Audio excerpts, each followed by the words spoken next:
I hopefully, the president will discuss some short-term issues that we need to address. For example, inflation.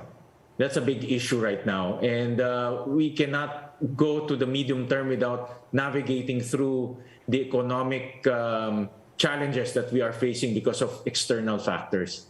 The medium term, we have to go back to pre-pandemic levels.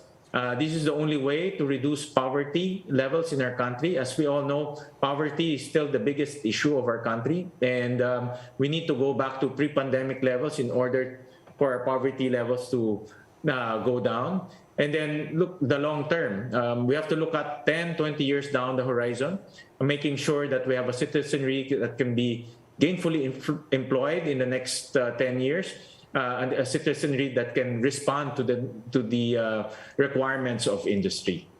Well, Robbie, in fairness to the president has mentioned in some of his interviews about upholding the arbitral ruling decision. And he has mentioned that it's a document that he will uphold, and it's a document that he will use as his guiding document for his foreign policy. I remember that he was interviewed about this, and that's a signal for us on how he will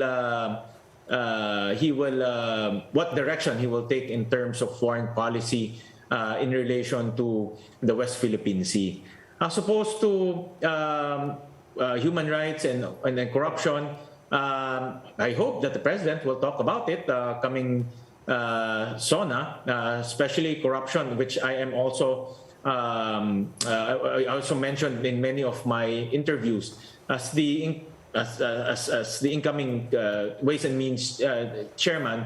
One of the things that I want to look at is the corruption and abuses happening in our revenue collection agencies, making sure that we have the mechanisms for our constituents to report, mechanisms for our constituents to echo their grievances, and most importantly, holding our collection agencies to account if there are indeed abuses and corruption happening.